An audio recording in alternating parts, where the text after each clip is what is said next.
Hi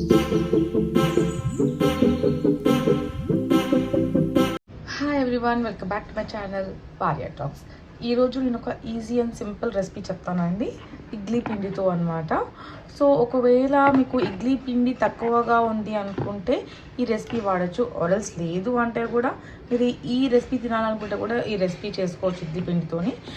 నేనైతే ఒక 2 spoons, ఈ స్పూన్స్తో ఒక 2 స్పూన్స్ ఆఫ్ ఇడ్లీ పిండి తీసుకున్నానండి. సేమ్ క్వాంటిటీ ఉప్మా రవ్వ తీసుకోవాలి దీంట్లోకి. ఇదిగోండి, ఉప్మా రవ్వ తీసుకుంటాను నేను. చూసారు కదండి ఇడ్లీ పిండి ఎంత ఉందో, నేను రవ్వ కూడా అంతే పోసుకున్నాను. దీంట్లోకి మీకు ఇష్టమైన వెజిటబుల్స్ వేసుకోవచ్చు. నేనైతే ఇప్పుడు క్యాప్సికమ్ అండ్ ఆనియన్స్ కట్ చేసి పెట్టుకున్నాను, అవి వేసేస్తాను. వేసాక కొంచెం మంచిగా ఒక బ్యాటర్ కన్సిస్టెన్సీలో కలిపేసుకోవాలండి. ఇది కలుపుతూ కన్సిస్టెన్సీ చూసుకొని కొంచెం కొంచెం వాటర్ పోసుకుంటూ కలిపేసుకోవాలండి. ఈ కన్సిస్టెన్సీలో కలుపుకోవాలండి. కొంచెం కారం ఎక్కువ ఇష్టపడే వాళ్ళు పచ్చిమిర్చి కూడా సన్నగా కట్ చేసుకొని వేసుకోవచ్చు, అండ్ ఉప్పు వేసుకోవాలండి. ఇంకా మీ ఆప్షనల్ అండి, జీలకర్ర వేసుకోవచ్చు, సన్నగా తరిమిన గార్లిక్ వేసుకోవచ్చు, జింజర్ వేసుకోవచ్చు. It's all about your taste అనమాట. సింపుల్గా తయారు చేసుకోవచ్చు అనుకుంటే ఇన్స్టెంట్గా ఇలా కూడా తయారు చేసుకోవచ్చు. అండ్ ఇంతే అండి బ్యాటర్ అయితే. దాని తర్వాత ఒక ఇలాంటి ప్యాన్ దొరుకుతుందండి మీకు మార్కెట్లో. ఇదైతే నేను అమెజాన్లో తీసుకున్నాను, మీకు లింక్ అనేది డిస్క్రిప్షన్లో ఇచ్చేస్తాను. దీంట్లో ఆల్మోస్ట్ ఆల్ జస్ట్ ఒక్కసారి నేను గీ పెట్టేస్తాను. నెక్స్ట్ 2-3 రౌండ్స్కి నేను అదే గీ యూస్ చేస్తాను. అసలు అంత ఆయిల్ కూడా ఏం పట్టదనమాట. నేను ఎందుకు సీజన్ చేస్తున్నా అంటే గీతోని జస్ట్ అడగంటకుండా సీజన్ చేస్తున్నాను. సో అందుకని వెరీ ఫస్ట్ టైం చేస్తాను. ఒక 2-3 రౌండ్స్కి అది యూజ్ అవుతుందండి. మళ్ళీ 2-3 రౌండ్స్ అయ్యాక మళ్ళీ ఇంకోసారి సీజన్ చేసుకోవాల్సి వస్తుంది. సో నేను ఫస్ట్ సీజన్ చేసి చూపించేస్తాను మీకు. యాజ్ ఆఫ్ నో ఇంకా గీ అయితే యూజ్ చేసేస్తున్నాను.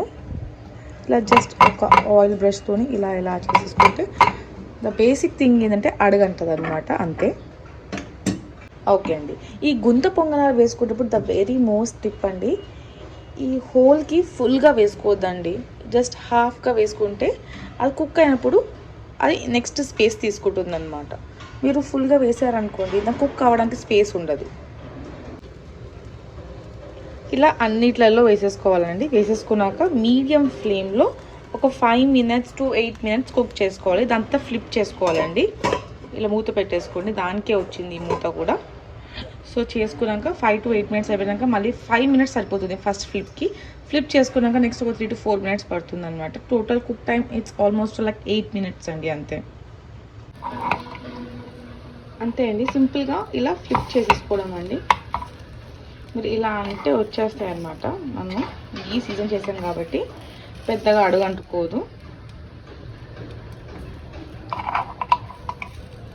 ఫ్లిప్ చేశాక కూడా ఒక్క 2 minutes అండి, 2 to 3 minutes ఉంచేస్తే నెక్స్ట్ సైడ్ కూడా కొంచెం పచ్చిగా లేకుండా ఫ్రై అయిపోతాయి అనమాట. దాని తర్వాత మీరు చట్నీతో అన్నా లైక్ ఎనీ పికల్స్తో అన్నా సర్వ్ చేసుకొని తినేయచ్చండి. దీంట్లో అయితే నేను ఇప్పుడు only capsicum and onions use చేస్తాను. మీరు any type of vegetables use చేయొచ్చు. యాజ్ బిఫోర్ నేను చెప్పినట్టు క్యారెట్ యూస్ చేయొచ్చు, పాలక్ యూస్ చేయొచ్చు. It all about your choice. మీకు ఏ వెజిటబుల్ తినాలనిపిస్తే ఆ వెజిటబుల్ గోస్ ఇన్ అనమాట. చాలా బాగుంటుంది అనమాట. ట్రై విత్ డిఫరెంట్ వెజిటేబుల్స్ అండి. మీకు ఇష్టమైన వెజిటేబుల్స్, మీకు ఇంట్లో అవైలబుల్ ఉన్న వెజిటేబుల్స్తో కూడా ట్రై చేయొచ్చు. ఇదైతే చాలా చాలా హెల్తీ ఫుడ్. ఎందుకు అంటే అంత ఆయిల్ పట్టదు and it is very healthy without any no fats in it. So healthy food కింద కూడా ఇది తీసుకోవచ్చు. And instant food, simple food అనమాట. ట్రై చేసి చూడండి, టేస్ట్ చాలా చాలా బాగుంటుంది అనమాట. And hope you all like this video అండి. And stay tuned for more videos and please subscribe my channel for more videos.